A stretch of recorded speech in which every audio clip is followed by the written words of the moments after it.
going to graph this cosine curve over an interval from 0 to 2 pi.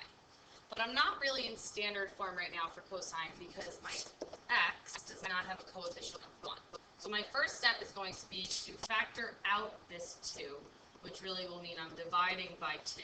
So I'm going to rewrite my equation as y equals negative 2 cosine 2 times x plus. Now if you take pi over 2 and divide it by 2, you're going to end up with pi over 4 minus 1. And just so we see how that, if you take pi over 2 and divide it by 2, think about 2 as really 2 over 1. You're multiplying by that reciprocal to get pi over 4. So what we need to first identify is our amplitude. So our amplitude in this case is positive 2. And what else affects the range of this graph is going to be our midline shift. So our midline is the equation y equals negative 1. Now to get the range, my maximum value and my minimum value, I'm going to start at my midline and add my amplitude and then subtract my amplitude. So I end up with a maximum value of 1 and a minimum value of negative 3. So my range is going to go from negative 3 up to positive 1. Now I'm going to analyze my frequency.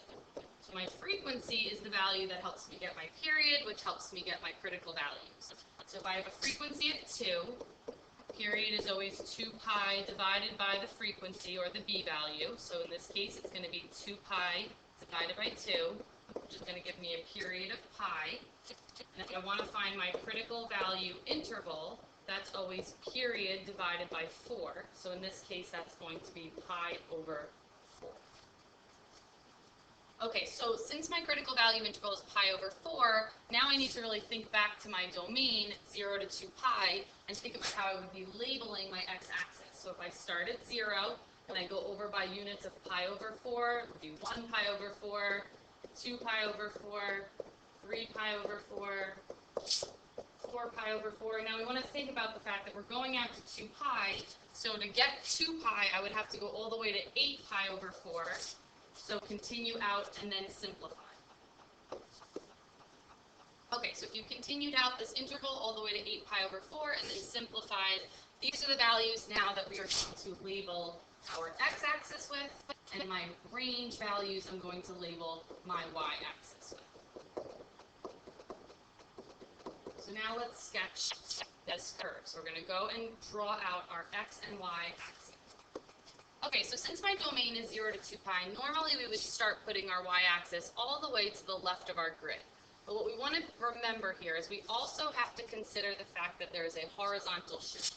So if I look back to my standard form of this equation where I factored out that frequency of 2, I can see here that I have a horizontal shift, and that horizontal shift is going to be pi over 4 units to the left. So since I want to think about that shift, it's going to go to the left of my y-axis. I'm going to make my y-axis a little bit in to my grid. Okay, so I put my y-axis a little bit in from the left of my grid and my x-axis somewhat in the middle of this grid.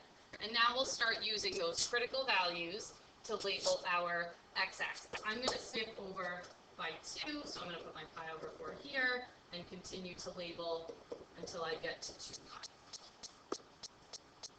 Okay, so if we labeled all of our critical values, remember we also wanted to go to the left, pi over 4, because of that horizontal shift.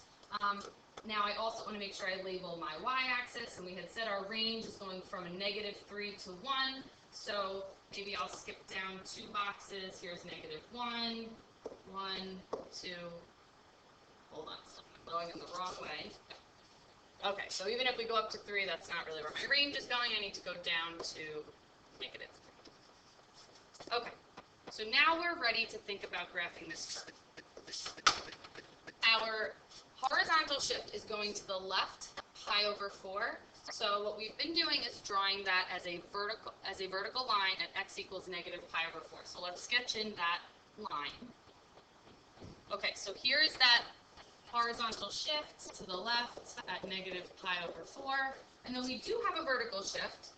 We already took it into account when we talked about our range. However, the vertical shift does come from that -1 down 1 unit, so I'm going to also draw in a horizontal line down at -1.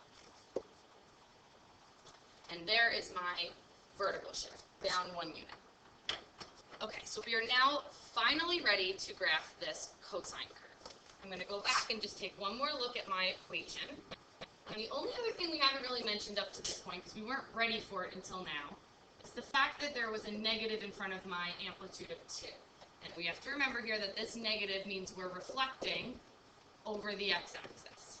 Or in this case, we're reflecting over the middle. Okay, so normally cosine starts at a maximum, but because of this reflection, it's going to start at a minimum. And because we shifted to the left, we're going to really treat our shifts almost as our x and y axes. So instead of cosine starting at its maximum of 1, it's going to start at its minimum of -3.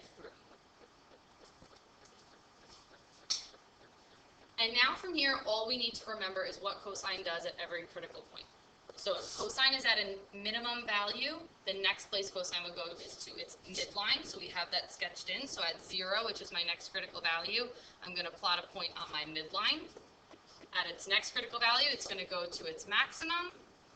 Then the next one to the middle, and we're going to continue this cycle. It's going to now go down to the minimum, back to the middle, back to the max, middle, minimum, and we're going to end here at the midline. So if I sketch this entire curve, it would look something like this. Do your best to connect your points in a smooth, kind of wave-like motion. And this curve is a cosine curve with a reflection, with an amplitude of 2, a frequency of 2, and a shift to the left, pi over 4, and down 1. However, we have to remember our domain. We are only supposed to be graphing here between 0 and 2 pi. So even though I needed to know the shift, horizontal, pi over 4 to the left, to help me know where to plot my points, technically, this piece of my curve is not in my domain. So I don't actually want this to be included in my graph. The rest of this curve is in the domain 0 to 2 pi, and that would be the accurate graph you were asked to sketch. So the only thing I just want to make sure I mention one more time is that with this graph, this piece of the graph is not to be included in your final answer. So either you cross it out, if you use pencil, you can erase it, but it does need to be not included in your final graph.